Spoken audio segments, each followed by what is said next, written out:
Welcome to 360 Tamil. இன்னைக்கு இந்த வீடியோல ஒரு வெப் சீரிஸோட எக்ஸ்பிளனேஷன் பத்தி தான் பார்க்க போறோம். இதோட பேரு த பர்ஃபெக்ட் ஹஸ்பண்ட் அப்படின்றது. இது ஒரு காமெடி வெப் சீரிஸ்னு சொல்லலாம். இந்த வெப் சீரிஸை பொறுத்த வரைக்கும் சத்யராஜ், சீதா, வர்ஷா பொல்லம்மா, அதுக்கப்புறம் ரக்ஷன்லாம் இணைஞ்சு நடிச்சிருக்காங்க. இந்த வெப் சீரிஸ் டிஸ்னி ஹாட் ஸ்டார்ல தமிழ்ல இருக்கு. பார்க்கணும்னு நினைக்கிறவங்க ஃபுல் வெப் சீரிஸை பாருங்க. இல்ல கதை தெரிஞ்சுக்கிட்டா போதும்னு நினைக்கிறவங்க மேற்கொண்டு இந்த வீடியோவை கண்டினியூ பண்ணுங்க. எக்ஸ்பிளனேஷனுக்குள்ள போறதுக்கு முன்னாடி இந்த வீடியோக்கு ஒரு லைக் போடுங்க. அது மூலியமா இந்த வீடியோ இன்னும் நிறைய பேர்கிட்ட கொண்டு போய் சேர்க்கப்படும். மேற்கொண்டு டைம் வேஸ்ட் பண்ணாம நம்ம நேரடியா எக்ஸ்பிளனேஷனுக்குள்ள போயிடலாம். சீரிஸோட ஸ்டார்டிங் சீனே ஒரு காலேஜ் நமக்கு காட்டுறாங்க. இந்த காலேஜ்ல பாரதின்ற ஒரு ப்ரொஃபசர் இருக்காரு. இவர் சைக்காலஜி தான் பசங்களுக்கு எடுத்துட்டு இருக்காரு. இப்ப கிளாஸ் எல்லாம் முடிச்சு இவரும் நடந்து போயிட்டு இருக்காரு. எதிர ரெண்டு டீச்சர்ஸ் நடந்து வராங்க. ஒரு டீச்சர் பேரு விமலா, இன்னொருத்தவங்களோட பேரு மேரி அப்படின்றது. இந்த மேரி புதுசா சேர்ந்தவங்களா இருப்பாங்க. பாரதி சார் ரொம்ப டீசென்டானவரு, இவர மாதிரி மாப்பிள்ள தான் வேணும்னு வீட்டுல சொல்லியிருக்கேன் அப்படின்ற மாதிரிலாம் சொல்றாங்க. எதிர கரெக்டா பாரதி வராரு. வந்த பாரதி நிமிந்து கூட இவங்களை பார்க்க மாட்டாரு. கண்டுக்காம அமைதியா கிளம்பிடுறாரு. பாத்தீங்களா எவ்வளவு டீசென்ட் அப்படின்ற மாதிரிலாம் மேரி சொல்லிட்டு இருக்காங்க. வா இவரை பத்தி உனக்கு புரிய வைக்கிறேன் அப்படின்ற மாதிரி விமலாவும் அந்த இடத்துக்கு கூட்டு வராங்க. பாரதி இவங்க ரெண்டு பேரையும் நிமிந்து கூட பார்க்காம தானே போனாரு. ஆனா இவங்க ரெண்டு பேரை பத்தி புட்டு வச்சிட்டு இருக்காரு. மேரிய பொறுத்த வரைக்கும் 2 கிலோமீட்டர் நடந்து வந்து தான் பஸ் ஏறுவாங்க. அதை பத்தி எல்லாம் கரெக்டா சொல்லிட்டு இருக்காரு. இதெல்லாம் எப்படி இவருக்கு தெரிஞ்சது அப்படின்ற மாதிரி மேரி ஆச்சரியப்படுறாங்க. அங்க கேமரா இருந்தது, அதனால தான் கவனிக்காத மாதிரி அமைதியா போனேன். மத்தபடி பார்க்காம எப்படி இருக்க முடியும், உங்களை பத்தி எல்லா தகவலும் எனக்கு தெரியும் அப்படின்ற மாதிரிலாம் பேசிட்டு இருக்காரு. என்ன இந்த மனுஷன் இப்படி இருக்காருன்ற மாதிரி மேரி ஷாக் ஆயிடுறாங்க. இவர் ரொம்ப நல்லவர்னு நினைச்சேன், இந்த அளவுக்கு நோட் பண்ணிருப்பாருன்னு எதிர்பார்க்கல அப்படின்ற மாதிரி மேரி சொல்றாங்க. இவர் மட்டும் இல்ல, எல்லா ஜென்ஸும் ஒரே மாதிரி தான், ரொம்ப கேடிங்க அப்படின்ற மாதிரிலாம் இவங்க சொல்லிட்டு இருக்காங்க.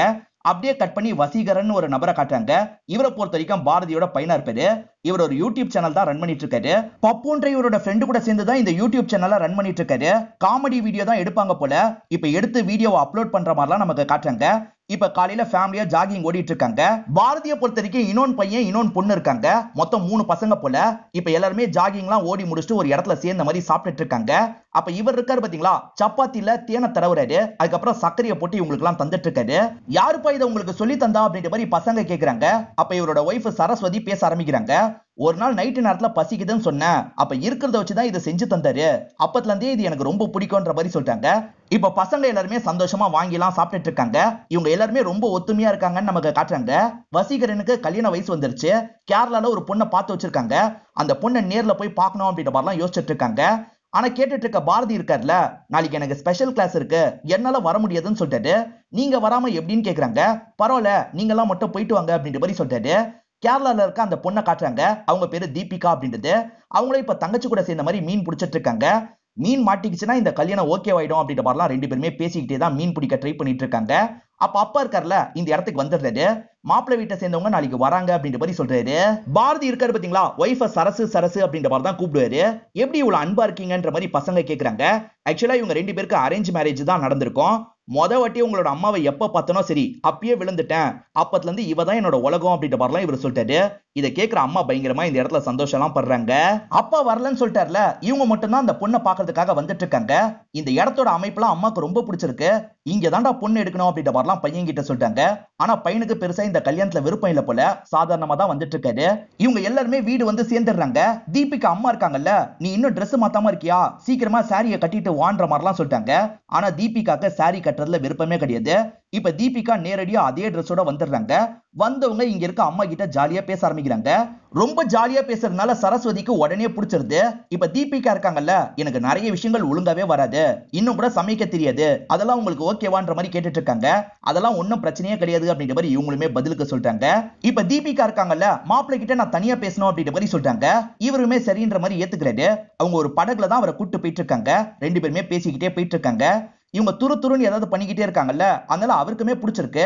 அவங்க நீங்க இதுக்கு முன்னாடி லவ் பண்ணிருக்கீங்களான்னு கேக்குறாங்க. இல்லன்ற மாதிரி சொல்லிட்டாரு. ஆனா எனக்கு ஒரு லவ் இருக்கு, ஆனா அந்த லவ் எல்லாம் எப்பயோ முடிஞ்சு போயிருச்சு அப்படின்ற மாதிரி சொல்லிட்டு இருக்காங்க. அந்த வழியா ஒரு போட் வருது. ஒரு பெரியவரே மீன் எல்லாம் எடுத்துட்டு வராரு. மீன் எவ்வளவுன்னு கேக்குறாங்க. அவரு 400 ரூபான்னு சொல்லிட்டாரு. காசை தாண்டற மாதிரி இவர்கிட்ட இருந்து வாங்கி காசை தந்துடுறாங்க. இந்த மீனை நான் தான் பிடிச்சன்ற மாதிரி வீட்டுல சொல்லுவேன், நீயும் ஆமான்னு சொல்லணும் அப்படின்ற மாதிரி சொல்லிட்டாங்க. அதுக்கு என்ன, சொல்லிடுறேன் அப்படின்ற மாதிரி சொல்லிட்டாரு. இப்ப கையில போட்டிருக்க ரிங்க பாக்குறாங்க. அந்த ரிங் எனக்கு பிடிச்சிருக்கு, போட்டு விடுன்னு சொல்றாங்க. இவருமே சரின்ற மாதிரி இவங்க கையில போட்டு விட்டுறாரு. அடிக்கடி என்ன பார்த்து ஐ லவ் யூன்னு சொல்லணும், அப்பதான் எனக்கு பிடிக்கும்னு சொல்றாங்க. சரின்ற மாதிரி அதுக்கு இவர் ஏத்துக்கிறாரு. இப்ப ரெண்டு பேருமே பேசிக்கிட்டே வீடு வந்து சேர்றாங்க. ரெண்டு பேருமே சிரிச்சுக்கிட்டே வரதுனால அப்பவும் ஓகே ஆயிடுச்சுன்னு நினைக்கிறாரு. கல்யாணமே வேணான்ற மாதிரி தான் வசீகரன் வந்திருப்பாரு. இப்ப அந்த பொண்ணு கூட க்ளோஸா பேசிட்டு இருக்காருல, இதெல்லாம் பார்த்துட்டு இருக்க சரஸ்வதிக்கு ரொம்ப சந்தோஷமா இருக்கு. சரி நாங்க சீக்கிரமா சொல்றோம்ன்ற மாதிரி இங்க இருந்து கிளம்ப ஆரம்பிக்கிறாங்க. நடந்த விஷயத்த பத்திலாம் அப்பா கிட்ட சொல்றாங்க. பையன் சொல்றதை வச்சே பையனுக்கு பொண்ணை பிடிச்சிருக்கு அப்படின்றத அப்பா புரிஞ்சுக்கிறாரு. இப்ப எல்லாருமே சேர்ந்த மாதிரி சாப்பிட்டுட்டு இருக்காங்க. அந்த பொண்ணுக்கு ஒரு தங்கச்சி இருக்கு, நீ வேணா கரெக்ட் பண்ணிரு அப்படின்ற மாதிரி இந்த தம்பி கிட்ட சொல்லிட்டாங்க. ஏற்கனவே இருக்க கேர்ள் ஃப்ரெண்டையே மெயின்டைன் பண்ண முடியலன்னு தம்பி சொல்லிட்டாரு. இந்த தம்பி சரியான பிளே பாய் அப்படின்ற மாதிரி நமக்கு காட்டுறாங்க. நம்ம அப்பா எவ்வளவு ஜென்டில்மேனா இருக்காரு, நீ மட்டும் எதுக்காகடா இப்படி இருக்கன்ற மாதிரி எல்லாருமே தம்பியை கெலாட்டா பண்ணிட்டு இருக்காங்க.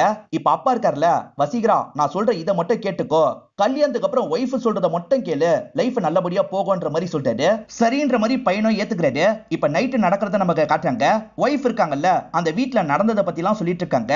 அந்த பொண்ணோட அம்மா பேர் கூட உங்க பேர் தாங்க, பாரதி அப்படின்ற மாதிரி சொல்லிட்டாங்க. அவங்களோட அப்பா ரயில்வேஸ்ல தான் வேலை பார்த்தாராம் அப்படின்ற மாதிரி சொல்லிட்டு இருக்காங்க. இதை கேட்டுட்டு இருக்க இவரோட முகம் டோட்டலா மாறிடுது. ஏன்னா இவருக்கு சின்ன வயசுல ஒரு எக்ஸ் இருந்திருப்பாங்க. அந்த எக்ஸ பத்தி தான் இவங்க சொல்ற மாதிரியே தோணுது. ஒருவேளை நம்ம எக்ஸ தான் பார்த்துட்டு வந்திருக்காங்களா அப்படின்ற மாதிரி யோசிக்கிறாரு. இப்ப தூக்கம் வராம முழிச்சிடுறாரு. இங்கதான் ஃபர்ஸ்ட் எபிசோட முடிக்கிறாங்க. இவருக்கு தூக்கம் வரல, ஸ்விம்மிங் பூல் கிட்ட வந்து கல்லெல்லாம் தூக்கி தூக்கி எரிஞ்சிட்டு இருக்காரு. இவருக்கு மனசு கேட்கவே மாட்டேங்குது. சரி ஒய்ஃபு கிட்ட பேசலாம் அப்படின்ற மாதிரி ஒய்ஃபுக்கு காஃபி போட்டு வந்து எழுப்புறாரு. கொஞ்ச நேரம் வெளியே வரியா, நம்ம பேசலாம் அப்படின்ற மாதிரி சொல்லிட்டாரு. இந்த நேரத்துல என்ன பேச போறீங்க அப்படின்ற மாதிரி ஒய்ஃபும் வெளியே வந்துடுறாங்க. நம்ம எதுக்காக பையனை கேரளால கட்டி கொடுக்கணும், பக்கத்துலயே எங்கேயாவது கட்டி கொடுக்கலாம்ல, நடுவுல பார்க்கலாம் அப்படின்ற மாதிரி சொல்லிட்டாரு.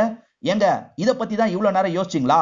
கேரளா எங்க இருக்கு, பக்கத்துல தானே இருக்கு, தேவைன்னா பிளைட் பிடிச்சு போய்க்கலாம். நீங்க இதை நினைச்சலாம் கவலைப்பட்டு இருக்காதீங்க, எனக்கு தூக்கம் வருது படுக்க போறேன் அப்படின்ற மாதிரி படுக்கிறதுக்காக போயிடுறாங்க. வசீகரன் போகும்போது தங்கச்சி கிட்ட நம்பரை தந்துட்டு போயிருப்பாரு. இப்ப தீபிகா இருக்காங்கல்ல, நம்பரை கேக்குறாங்க. தங்கச்சி கொஞ்ச நேரம் விளையாட்டு காட்டுறா. அதுக்கப்புறம் கடைசியில வசீகரன் நம்பரை காமிச்சிடுறா. இப்ப தீபிகா உடனே அவருக்கு கால் பண்றாங்க. அவருமே ஜாலியா அட்டன் பண்ணி உங்க கிட்ட பேசிட்டு இருக்காரு. பாரதி இருக்காருல, ஒய்ஃபு கிட்ட இந்த விஷயத்தெல்லாம் சொல்லணும்னு நினைக்கிறாரு. அதனால ஒரு பகுதிக்கு கூட்டு வந்து பேசலாம்னு நினைக்கிறாரு. இவரு பேச ஆரம்பிக்கிறதுக்கு முன்னாடி ஒய்ஃப் பேச ஆரம்பிக்கிறாங்க. எனக்கு பெருமை எது தெரியுமாங்க, நீங்க இந்த மாதிரி சந்தோஷமா என்ன பாத்துக்கிறது கூட கிடையாது. என் ஹஸ்பண்ட் எந்த ஒரு லேடியும் நிமிந்து கூட பார்க்க மாட்டாருன்றதுதான் எனக்கு பெருமை, அது மட்டும் எனக்கு போதுங்க அப்படின்ற மாதிரிலாம் சொல்லிட்டு இருக்காங்க. நம்ம மேல இவ்வளவு மரியாதை வச்சிருக்கா, இப்ப போய் இந்த விஷயத்த சொன்னோம்னா அவ்வளவுதான் அப்படின்ற மாதிரி இவர் யோசிக்கிறாரு. ஏன்னா ஸ்டார்டிங்ல இருந்தே ஒய்ஃபு கிட்டே இந்த விஷயத்தை இவர் மறைச்சிருப்பாரு. இப்ப தீபிகா சந்தோஷமா வீட்டுக்கு வராங்க. அப்பா ஒரு ஜாப் இன்டர்வியூக்காக நான் சென்னைக்கு போனோம், அந்த ஜாப் மட்டும் கிடைச்சிருச்சுன்னா என்னோட லைஃபே மாறிடும், என்னப்பா சொல்றீங்க அப்படின்ற மாதிரிலாம் கேட்டுட்டு இருக்காங்க. அப்பா ஓகே சொல்லிட்டாரு. ஆனா அம்மா இருக்காங்கல்ல, அதெல்லாம் ஒண்ணு நீ போக தேவையில்லை அப்படின்ற மாதிரி சொல்லிட்டாங்க. அப்பா அம்மா கிட்ட நீங்க பேசுங்க அப்படின்ற மாதிரி தீபிகா சொல்லிட்டாங்க. உன் அம்மா எடுக்கிறதாமா முடிவு, அம்மா பேச்சை என்னால மீற முடியாது அப்படின்ற மாதிரி இவர் சொல்லிடுறாரு. இதை நினைச்சு தீபிகாவும் ஃபீல் பண்ணிட்டு இருக்காங்க. தீபிகாவோட அப்பா பேரு சுப்பிரமணி அப்படின்றது. இப்ப சுப்பிரமணி இருக்காரு பாத்தீங்களா, பாரதிக்கு கால் பண்ணி பேச ஆரம்பிக்கிறாரு. யாரும் தெரியாத மாதிரி முதல்ல பாரதி பேசுறாரு. சார் நான் தான் சார் தீபிகாவோட அப்பான்ற மாதிரி சுப்பிரமணி சொல்லிட்டாரு. சொல்லுங்க அப்படின்ற மாதிரிலாம் இவர் நார்மலா பேசுறாரு. சார் என்ன முடிவு எடுத்திருக்கீங்கன்னு கேக்குறாரு. நான் ஒய்ஃபு கிட்ட பேசிட்டு கால் பண்றேன் அப்படின்ற மாதிரி பாரதி காலை கட் பண்ணிடுறாரு. இப்ப பாரதி ஒரு எக்ஸாம் ஹால்ல தான் இருக்காரு அப்படின்ற மாதிரி நமக்கு காட்டுறாங்க. இப்ப பாரதியும் பிளாஷ்பேக்கை யோசிக்கிறாரு. அதாவது சின்ன வயசுல பாரதியை பார்த்தாருல, அதை பத்தி எல்லாம் யோசிச்சு பார்த்துட்டு இருக்காரு. அப்பதான் ஒரு பொண்ணு பிட் அடிக்கிறத கவனிக்கிறாரு. அந்த பொண்ணை பிடிக்கலாம் மாட்டாரு. பாத்துமா கொஞ்சம் மறைச்சு வச்சுக்கோன்னு சொல்லிட்டாரு. அந்த பொண்ணை சாரி சார் அப்படின்ற மாதிரி மறைச்சு வச்சுக்கிறாங்க. இப்ப பாரதி என்ன பண்றாருன்னா, தீபிகா போட்ட போஸ்டர் எல்லாம் பார்த்துட்டு இருக்காரு. அம்மா கூட சேர்ந்த மாதிரி போஸ்டர் எல்லாம் போட்டிருப்பாங்கல்ல, அது மூலியமா பாரதி இப்ப எப்படி இருப்பாங்க அப்படின்றத இவர் தெரிஞ்சுக்க ஆரம்பிக்கிறாரு. விமலா நீங்க ஒரு டீச்சர் இருக்காங்கல்ல, அவங்க கிட்ட இவர் க்ளோஸா பேசுவாரு. அந்த பாரதியை பத்தி எல்லா விஷயத்தையும் இவங்க கிட்ட ஷேர் பண்ணிருப்பாரு. இப்போ ஒய்ஃபு கிட்ட எப்படி சொல்றதுன்னு தெரியல அப்படின்ற மாதிரிலாம் சொல்லிட்டு இருக்காரு. அதுக்கு என்ன சார் பண்ண முடியும், சொல்லிருங்க அதுதான் நல்லது அப்படின்ற மாதிரி சொல்லிட்டாங்க. ரொம்ப பயமா இருக்கு அப்படின்ற மாதிரி இவர் சொல்லிட்டாரு. நீங்க முன்னாடியே இந்த விஷயத்தெல்லாம் சொல்லிருக்கணும், இத்தனை வருஷம் மறைச்சிட்டீங்க, இப்பயாவது சொல்லிருங்க அப்படின்ற மாதிரி இவங்களும் சொல்றாங்க. தீபிகா இருக்காங்கல்ல, திடீர்னு காணாம போயிடுறாங்க. எப்பவுமே போட்ல போவாங்க, அதனால போட்ல எல்லாம் செக் பண்ணி பார்த்தா தீபிகாவை காணோம். தீபிகா எங்க போனா அப்படின்ற மாதிரி தங்கச்சி கிட்ட கேக்குறாங்க. நீங்க தான் அனுப்ப மாட்டேன்னு சொல்லிட்டீங்கல்ல, அதனால கோச்சுக்கிட்டா அப்படின்ற மாதிரி தங்கச்சி சொல்றா. சரி அவ வந்துருவா, நம்ம படுக்கலாம் அப்படின்ற மாதிரி இவங்க ரெண்டு பேருமே படுக்கிறதுக்காக கிளம்பிடுறாங்க. வசீகரனுக்கு பப்புன்னு ஒரு ஃப்ரெண்ட் இருக்காரு பாத்தீங்களா, அந்த ஃப்ரெண்டு கிட்ட பாரதி சகஜமா பேசிட்டு இருக்காரு. ரெண்டு பேருமே குடிச்சுக்கிட்டே தான் பேசிட்டு இருக்காங்க. இவர்கிட்டயும் எல்லாத்தையும் சொல்லியிருப்பாரு போல. இப்பயுமே எப்படி சொல்றதுன்னு தெரியல அப்படின்ற மாதிரிலாம் சொல்லிட்டாரு. விமலா மிஸ் சொன்னதுதான் சரி, நீங்க சொல்லிருங்க அப்படின்ற மாதிரி இவன் சொல்றான். நானும் சொல்லணும்னு தான் நினைக்கிறேன், அவன் முகத்தை பார்த்தாலே எனக்கு பயம் வந்துருது, சொல்ல தோண மாட்டேங்குது அப்படின்ற மாதிரி பாரதி சொல்லிட்டாரு. நான் ஒரு ஐடியா தரேன், நீங்க வீட்டுக்கு போகும்போது அவங்க தூங்கிட்டு இருப்பாங்கல்ல, தூங்கிட்டு இருக்கும் போது அவங்க ஃபேஸை பார்த்து சொல்லிருங்க, அதுக்கப்புறம் ஒரு தைரியம் கிடைச்சிரும், காலையில நீங்க ஈஸியா சொல்லிடலாம் அப்படின்ற மாதிரி சொல்றான். இதுவும் நல்லா தான் இருக்குன்ற மாதிரி இவர் ஏத்துக்கிறாரு. அது சரி, இதை பத்தி நான் உங்ககிட்ட பேசினதை பத்தி யார்கிட்டயும் சொல்லாதன்னு சொல்லிட்டாரு. நானா சொல்ல மாட்டேன், ஆனா 4 பேக்க தாண்டிடுச்சுன்னா தெரியாம வந்துரும் அப்படின்ற மாதிரி சொல்றான். நானும் 4 பேக்க தாண்டிட்டேன்னு வச்சுக்கோ, கொலை பண்ண கூட தயங்க மாட்டேன்னு சொல்லிட்டாரு. என்ன அங்கிள் இப்பெல்லாம் பேசுறீங்க, நான் யார்கிட்டயும் சொல்ல மாட்டேன் அப்படின்ற மாதிரி சொல்றான். இப்ப பாரதியும் இங்க இருந்து கிளம்ப ஆரம்பிக்கிறாரு. பாரதி வீட்டுக்கு வரும்போது ஒய்ஃப தூங்கிட்டு இருக்காங்க. சரசு சரசுன்னு கூப்பிடுறாரு. அவங்க கிட்ட இருந்து பதிலே வர மாட்டேங்குது. நல்ல வேலைப்பா, நல்லா தூங்கிட்டு இருக்கா, இப்ப சொல்லி பார்த்து பிராக்டிஸ் எடுக்கலாம் அப்படின்ற மாதிரி எல்லா விஷயத்தையும் சொல்லி பார்த்துடுறாரு. காலையில இவகிட்ட சொல்லிடலாம் அப்படின்ற மாதிரி படுத்து தூங்குறாரு. ஆனா இதுக்கு முன்னாடி இவர் சொல்லும் போதே இவங்க கேட்டிருப்பாங்க. ஏன்னா அவங்க முழிப்புல தான் இருந்திருப்பாங்க. இப்ப ஹஸ்பண்ட் எழுப்புறாங்க. இத்தனை வருஷம் என்ன நல்லா ஏமாத்திட்டீங்களே அப்படின்ற மாதிரி கோவப்படுறாங்க. முழிச்சுதான் இருந்தியான்ற மாதிரி இவர் ஷாக் ஆகுறாரு. இப்ப ரெண்டு பேருமே வெளியே வந்து பேசிட்டு இருக்காங்க. என் ஹஸ்பண்ட் ரொம்ப நல்லவரு வல்லவருன்னு எல்லார்கிட்டயும் சொன்னேன், ஆனா இவ்வளவு நாள் நடிச்சிருக்கீங்கன்னு இப்பதான் தெரிய வருது அப்படின்ற மாதிரி சொல்லிட்டாங்க.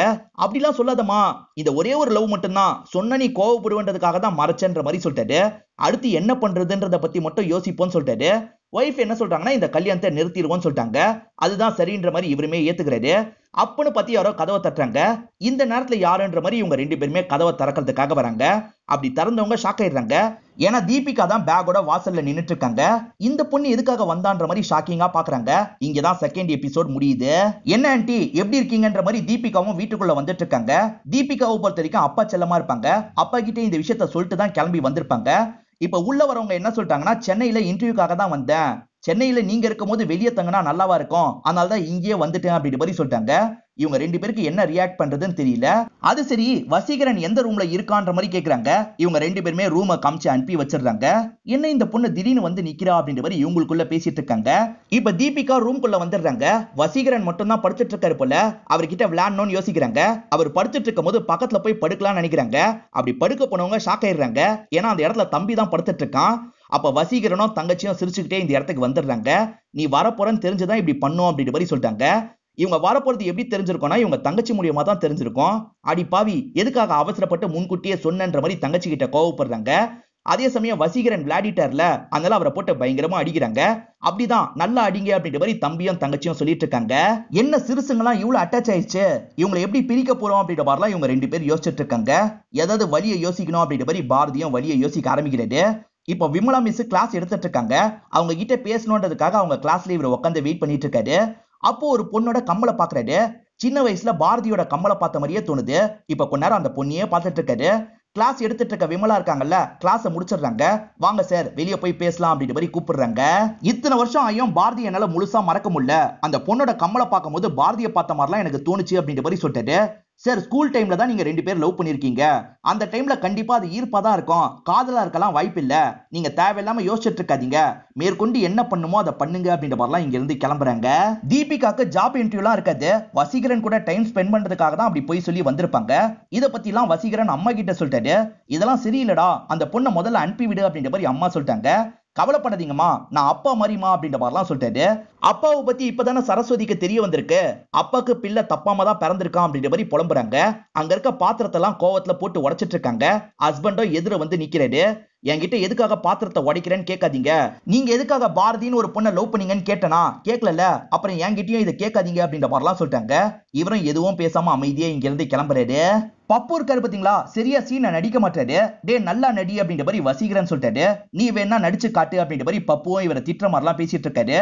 என்னைய திட்டுறியா, என் கேர்ள் ஃபிரெண்டை வச்சு உன்னை கவனிச்சுக்கிறேன் அப்படின்ற மாதிரி தீபிகாவை கூப்பிடுறாரு. என்னோட வசீகரனையே திட்டுறியா, உன்னை தொலைச்சிருவேன் அப்படின்ற மாதிரிலாம் பப்புவை போட்டு அடிச்சிட்டு இருக்காங்க. ஜாலியா இந்த இடத்துல ஃபன் பண்ணிட்டு இருக்காங்க. கடைசியா தீபிகா பேசின மாதிரி வீடியோவை ரெடி பண்ணி அந்த சேனல்ல போட்டிருக்காங்க. அதை தங்கச்சி பார்த்து சிரிச்சிட்டு இருக்கா.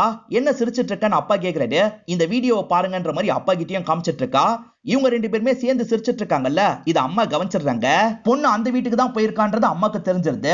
அப்பாவும் ஹெல்ப் பண்ணிருக்காரு அப்படின்றது தெரிஞ்சிருது. நீங்க தான் தேவையில்லாம அவளுக்கு ரொம்ப செல்லம் கொடுத்துட்டு இருக்கீங்க, இதெல்லாம் எனக்கு சரியா படல, சீக்கிரமா கிளம்பி வர சொல்லுங்க அப்படின்ற மாதிரிலாம் சொல்லிட்டு போறாங்க. சரஸ்வதி இன்னமும் ஹஸ்பண்ட் மேல கோவமா இருந்துட்டு இருக்காங்க. அதெல்லாம் எப்பயோ நடந்ததுமா, அதுக்காக இப்ப கோவப்பட்டு என்ன ஆக போகுது, என்கிட்ட பேசு அப்படின்ற மாதிரிலாம் சொல்லிட்டாரு. இதனால சரஸ்வதியும் நார்மலா ஹஸ்பண்ட் கிட்ட பேசிட்டு இருக்காங்க. இப்ப பசங்க எல்லாருமே கார்டன்ல உட்காந்து ஜாலியா விளையாடிட்டு இருக்காங்க.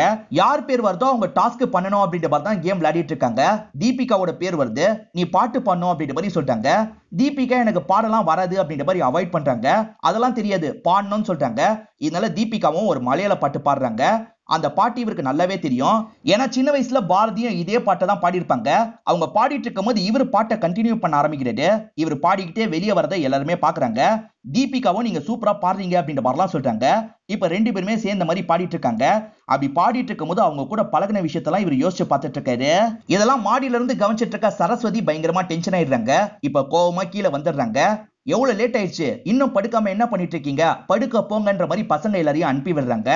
அதே சமயம் இவர்கிட்ட நீங்க எதையும் மறக்கலன்னு தெரிஞ்சிருச்சு, இன்னும் பாட்டை கூட ஞாபகம் வச்சிருக்கீங்களே அப்படின்ற மாதிரிலாம் கோவப்படுறாங்க. காலையில இவங்க ஃபேமிலியா ஜாகிங் போவாங்கல்ல, தீபிகாவும் இவங்க கூட ஜாகிங்காக சேர்ந்துடுறாங்க. இப்ப தீபிகா பாரதி கிட்ட வந்து பேச ஆரம்பிக்கிறாங்க. ரொம்ப ஜாலியெல்லாம் இவர்கிட்ட பேசிட்டு இருக்காங்க. எங்க பேசுனது போதும், நீங்க முதல்ல ஓடுங்கன்ற மாதிரி ஒய்ஃப் இருக்காங்கல்ல, கொஞ்சம் இவரை தள்ளி கூப்பிட்டு வந்துடுறாங்க.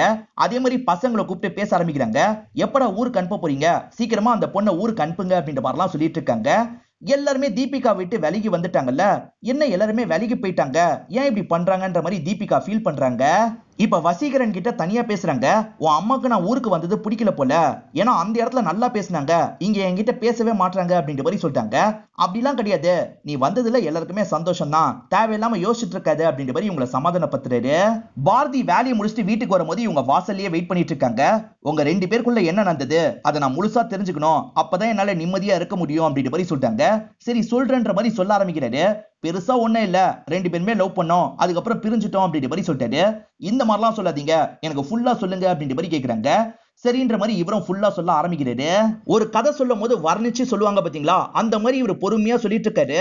ரொம்ப பொறுமையெல்லாம் சொல்ல தேவையில்ல, சீக்கிரமா சொல்லுங்க அப்படின்ற மாதிரி இவங்க கேக்குறாங்க. வரப்போற பாரதி இருக்காங்க பாத்தீங்களா, இவரோட தூரத்து சொந்தமா இருப்பாங்க. இந்த மாதிரி ஒரு பொண்ணு வரப்போறா அப்படின்ற மாதிரி அப்பா சொல்லியிருப்பாரு. அதனால வயசு பசங்க எல்லாருமே மேக்கப் போட்ட மாதிரி எதிரில உட்காந்து இருக்காங்க. ஏன்னா இவரோட வீட்டுக்கு எதிரதான் அந்த பொண்ணு வரப்போறாங்க. அந்த பொண்ணுமே வந்துடுறாங்க. காரை விட்டு இறங்கி உள்ள போறாங்க. அவங்க எப்படி இருப்பாங்கன்னு பசங்களால பார்க்க முடியல. எப்படி பாக்குறதுன்ற மாதிரி யோசிக்கிறாங்க. நமக்குள்ள சண்டை போட்டுக்கலாம், அந்த பொண்ணு பார்க்க வெளியே வருவா, அது மூலியமா அந்த பொண்ணை பாத்துடலான்ற மாதிரி சண்டை போடுறாங்க. அந்த பொண்ணுமே சண்டை போடுறதுனால பாக்குறதுக்காக வந்துட்டு இருக்கா. அதுக்குள்ள பெரியவங்களா நிறுத்துங்கடா அப்படின்ற மாதிரி தடுத்துறாங்க. ரோட்ல வச்சு ரவுடி மாதிரி சண்டை போட்டுட்டு இருக்கான் அப்படின்ற மாதிரி அப்பாவும் அம்மா கிட்ட சொல்லி பயங்கரமா இவரை திட்டிட்டு இருக்காரு. இவரும் அமைதியா திட்டு வாங்கிட்டு இருக்காரு. அப்ப இவரோட ஃப்ரெண்ட் இருக்காருல, நான் பாத்துட்டேன், செம்ம அழகா இருக்கான்ற மாதிரி சொல்லிட்டு போறாரு. இது அப்பா கேட்டுறாருல, அவன் என்னடா சொல்லிட்டு போறான் அப்படின்ற மாதிரிலாம் கேக்குறாரு. என்ன சொல்லிட்டு போறான்னு தெரியலையே அப்படின்ற மாதிரி இவரும் இந்த இடத்துல சமாளிச்சிடுறாரு. விமலா நம்பரை இவர் விமல்னு சேவ் பண்ணி வச்சிருப்பாரு. இப்ப கால் வருது, இவரும் காலை கட் பண்ணிடுறாரு. திரும்ப திரும்ப கால் வந்துகிட்டே இருக்கு. அதான் கால் வந்துகிட்டே இருக்குல்ல, ஸ்பீக்கர்ல போடுங்கன்ற மாதிரி இவங்க ஸ்பீக்கர்ல போட்டுறாங்க. அதுக்கப்புறம் தான் லேடி பேசுறது உங்களுக்கு தெரிய வருது. என்ன சார் ஒய்ஃப் கிட்ட சொல்லிட்டீங்களான்ற மாதிரி கேக்குறாங்க. ஓஹோ இவளுக்கு கூட தெரியுமா அப்படின்ற மாதிரி ஒய்ஃப் இந்த இடத்துல கோவப்படுறாங்க. மேற்கொண்டு நடந்த விஷயத்த சொல்லுங்கன்னு கேக்குறாங்க. இவரும் சொல்ல ஆரம்பிக்கிறாரு. ட்ராக் வழியா தான் அவங்க நடந்து போவாங்க, அதனால ட்ராக்ல காது வச்சு அவங்க வராங்களான்ற மாதிரி இவர் பார்த்துட்டு இருக்காரு. இவர் சொல்லிட்டு இருக்கும் போதே தீபிகா போன் பேசிக்கிட்டே வெளியே வந்துடுறாங்க. அதனால இவங்க ரெண்டு பேருமே பேசுறத நிறுத்திடுறாங்க. தீபிகா அம்மா இருக்காங்கல்ல, கல்யாணத்துக்கு முன்னாடி இப்படி தங்குறது தப்பு, நீ கிளம்பி வான்ற மாதிரிலாம் சொல்லிட்டு இருக்காங்க. அம்மா இவங்க தான் தங்க சொல்றாங்க, நான் கிளம்புறேன்னு தான் சொன்னேன், கேட்கல அப்படின்ற மாதிரிலாம் சொல்லிட்டு இருக்காங்க. நான் வேணா இவர்கிட்டயே போனை தரேன், நீங்க பேசிக்கோங்க அப்படின்ற மாதிரி வேகமா பாரதி கிட்ட போனை நீட்டுறாங்க. என் அம்மா தான் லைன்ல இருக்காங்க, பேசுங்கன்னு சொல்றாங்க. இவருமே எப்படி பேசுறது அப்படின்ற மாதிரி கொஞ்ச நேரம் தயங்கிட்டு இருக்காரு. அதுக்கப்புறம் பாரதி அப்படின்ற மாதிரி கூப்பிடுறாரு. அவங்க வாய்ஸ் வச்சு கண்டுபிடிச்சாங்களா என்னன்னு தெரியல. இங்கதான் தேர்ட் எபிசோட நமக்கு முடிக்கிறாங்க. இப்ப என்ன நடந்தது அப்படின்றத நமக்கு காட்டுறாங்க. இவர் கொஞ்ச நேரம் பேசாம இருந்தாரு பாத்தீங்களா, அந்த சமயம் ஒய்ஃப் ஹஸ்பண்ட் கிட்ட போனை தந்துருவாங்க. இவர் பாரதின்னு கூப்பிடும் போது ஹஸ்பண்ட் தான் போனை வச்சிருப்பாரு. நான் பாரதி பேசல, சுப்பிரமணி பேசுறேன், பொண்ணை சீக்கிரமா அனுப்பி விடுங்க அப்படின்ற மாதிரி சொல்லிட்டாரு.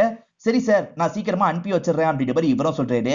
சாரி அங்கிள், சமாளிக்க முடியாம தான் உங்ககிட்ட போனை தந்துட்டேன் அப்படின்ற மாதிரி தீபிகா இங்க இருந்து கிளம்பிடுறாங்க. இவர் பாரதின்னு சொல்லும் போது ரொம்ப வெக்கப்பட்டு சொன்னார்ல, அதை ஒய்ஃப் கவனிச்சிருப்பாங்க. இன்னும் கூட நீங்க அவளை மறக்கல, பாரதின்னு கொஞ்சம் சொல்றீங்கல்ல அப்படின்ற மாதிரிலாம் கோவப்படுறாங்க. அந்த மாதிரிலாம் இல்லன்ற மாதிரி இவரும் இந்த இடத்துல சமாளிச்சிட்டு இருக்காரு. இப்ப மீதி கதையை சொல்றதுக்காக இவரும் ஒரு இடத்துக்கு கூட்டு வந்துடுறாரு. இந்த இடத்துல வச்சு ஒய்ஃப் கிட்ட சொல்ல ஆரம்பிக்கிறது. இவரை வெயிட் பண்ணிட்டு இருந்தாரு பாத்தீங்களா, அந்த வழியா பாரதி நடந்து வந்துட்டு இருக்காங்க. இவருமே சிரிச்சுக்கிட்டே அவங்கள பார்த்துட்டு இருக்காரு. உன் பேர் என்ன அப்படின்ற மாதிரி அவங்க கிட்ட கேக்குறாரு. வேணாம் சொன்னா நீங்க சிரிப்பீங்க அப்படின்ற மாதிரி சொல்றாங்க. பரவாயில்ல சொல்லுன்ற மாதிரி இவர் கேக்குறாரு. என் தாத்தா ஞாபகமா என்னோட தாத்தா பேரை தான் எனக்கு வச்சாங்க அப்படின்ற மாதிரி சொல்றாங்க. பரவாயில்ல பேரை சொல்லுன்ற மாதிரி இவர் கேக்குறாரு. கந்தசாமி அப்படின்ற மாதிரி சொல்றாங்க. கந்தசாமியின் பேரான்ற மாதிரி இவரும் சிரிச்சிட்டு இருக்காரு. இதுக்காக தான் சொல்ல மாட்டேன்னு சொன்னன்ற மாதிரி இவங்களும் கிளம்பிடுறாங்க.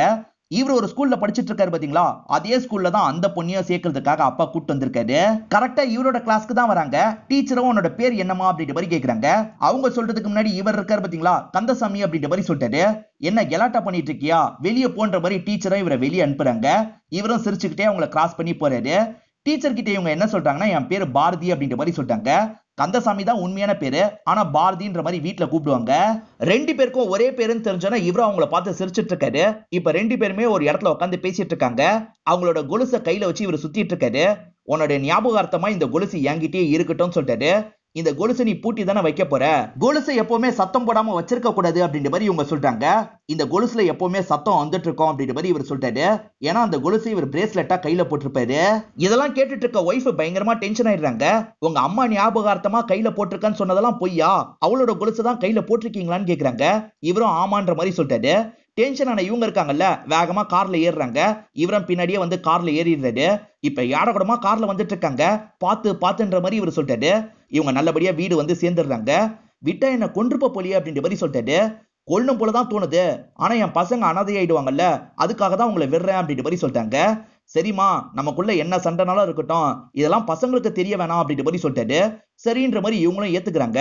முதல்ல அந்த கொலுசை தூக்கி எரிஞ்சிட்டு வீட்டுக்குள்ள வாங்கன்ற மாதிரி சொல்லிட்டாங்க. இவரும் ஒரு இடத்துல ஒளிச்சு வச்சுக்கலாம், அப்புறமா எடுத்துக்கலாம்னு நினைக்கிறாரு. அங்க செடியெல்லாம் இருக்கு பாத்தீங்களா, அதுல ஒரு இடத்துல ஒளிச்சு வச்சுட்டு வீட்டுக்குள்ள போயிடுறாரு. பசங்க எல்லாம் இங்க கிரிக்கெட் விளையாடிட்டு இருக்காங்க. இப்ப பால் செடி கிட்ட போது தீபிகா தான் எடுக்கிறதுக்காக வராங்க. அப்பதான் இந்த செயினை தட்டுப்படுது. இந்த செயின் சூப்பரா இருக்கு அப்படின்ற மாதிரிலாம் சொல்லிட்டாங்க. இது செயின் இல்ல, என்னோட அப்பாவோட பிரேஸ்லெட், என் பாட்டி ஞாபகமா போட்டுப்பாரு அப்படின்ற மாதிரி சொல்லிட்டாரு. பரவாயில்ல, எனக்கு செயின் மாதிரி போட்டு விடு அப்படின்ற மாதிரி சொல்லிட்டாங்க. சரின்ற மாதிரி இவரும் செயின் மாதிரி போட்டு விடுறாரு. இதெல்லாம் மேல இருந்து சரஸ்வதி கவனிச்சிட்டு இருக்காங்க. உங்க அப்பா உண்மையிலேயே கிரேட், அம்மா ஞாபகத்துக்காக இதை இவ்வளவு நாள் போட்டிருக்காரு அப்படின்ற மாதிரிலாம் இவங்க சொல்லிட்டு இருக்காங்க. இதெல்லாம் தள்ளி இருந்து சரஸ்வதி கேட்டுட்டு இருக்காங்கல்ல. இப்ப கோவமா சப்பாத்தி மாவெல்லாம் பிசைஞ்சிட்டு இருக்காங்க. ஹஸ்பண்டோ என்ன டின்னர்னு கேட்கறதுக்காக வராது. எப்பவுமே இவங்க சப்பாத்தி ஒரு மாதிரி சாப்பிடுவாங்கல்ல, அப்படிதான் சாப்பிட போறோம்னு சொல்றாங்க. அந்த மாதிரிலாம் வேணான்ற மாதிரி இவர் சொல்லிட்டாரு. ஏன் வேணான்ற மாதிரி கேக்குறாங்க. அதை சொன்னா நீ கோவப்படுவேன்னு சொல்லிட்டாரு. பரவாயில்ல சொல்லுங்கன்னு கேக்குறாங்க. இவரும் சொல்ல ஆரம்பிக்கிறாரு. ஆக்சுவலா இவர்லாம் இந்த மெத்தட்ல சாப்பிட்டு இருக்க மாட்டாரு. பாரதி இருக்காங்க பாத்தீங்களா, எப்பவுமே இந்த மெத்தட்ல தான் சாப்பிடுவாங்க போல. இவருக்காக செஞ்சு ஒரு சப்பாத்தியை தராங்க. இவருமே அந்த சப்பாத்தியை சாப்பிட்டுட்டு இருக்காரு. இப்ப சப்பாத்தியை வாயில வச்சு நீயும் சாப்பிடு அப்படின்ற மாதிரி சொல்லிட்டாரு. அவங்களுமே நெருங்கிலாம் வந்துட்டு இருக்காங்க. இப்ப ஒய்ஃபும் கோவப்பட்டு அடிக்கிறதுக்காக வராங்க. நீ நினைக்கிற மாதிரிலாம் இல்லம்மா, அவ பக்கத்துல வரதுக்குள்ள நானே சப்பாத்தியை பிச்சு அவ வாயில ஊட்டி விட்டுட்டேன், இதுதான் நடந்தது அப்படின்ற மாதிரிலாம் சொல்லிட்டாரு. இருந்தாலுமே ஒய்ஃப் இதை கேட்டு டென்ஷன் ஆகுறாங்க. இத்தனை வருஷம் இதெல்லாம் சொல்லாம மறைச்சிட்டார்ல, அதெல்லாம் மைண்டுக்குள்ள ஓடிதான் டென்ஷன் ஆகுறாங்க. என்னாச்சுன்னு தெரியல. மறுநாள் சரஸ்வதி இருக்காங்கல்ல, ஹஸ்பண்ட பாக்குறதுக்காக காலேஜுக்கே வந்துடுறாங்க. டீச்சரும் இந்த ரூம்ல தான் இருப்பாருன்னு சொல்றாங்க. இவங்களுமே அந்த ரூம்ல ஹஸ்பண்ட பாக்குறதுக்காக வந்துடுறாங்க. அவரும் என்ன விஷயம்னு கேக்குறாரு. மேற்கொண்டு கதையை சொல்லுங்கன்னு கேக்குறாங்க. இப்ப ரெண்டு பேருமே கார்ல போய்கிட்டே பேசிட்டு இருக்காங்க. அதுக்குள்ள இவரோட ஷர்ட் கலர் மாறிடுச்சு. கண்டினியூட்டில ஒரு எரர் இருக்கு போல. இப்ப இவர் இருக்காரு பாத்தீங்களா, மேற்கொண்டு என்ன நடந்தது அப்படின்றத இந்த இடத்துல சொல்ல ஆரம்பிக்கிறாரு. ஒரு ஃபங்க்ஷன் வரப்போது அந்த ஃபங்க்ஷனுக்கான டெக்கரேஷன் ஒர்க்லாம் பண்ணிட்டு இருக்காரு. அந்த ஃபங்க்ஷன்ல இவங்க பாடுறதா முடிவு பண்ணிருப்பாங்க. இப்ப டீச்சர் முன்னாடி அந்த பாட்டை பாடி காட்டுறாங்க.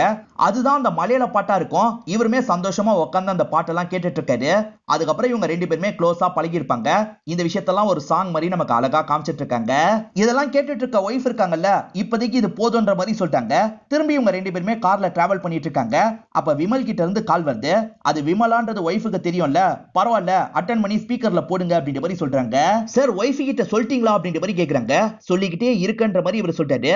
சார், மரத்துக்கு கீழே வச்சு கிஸ் அடிச்சீங்கல்ல, அதுதான் சார் சூப்பரான சீனு, அதை சீக்கிரமா சொல்லுங்கன்ற மாதிரிலாம் சொல்றாங்க.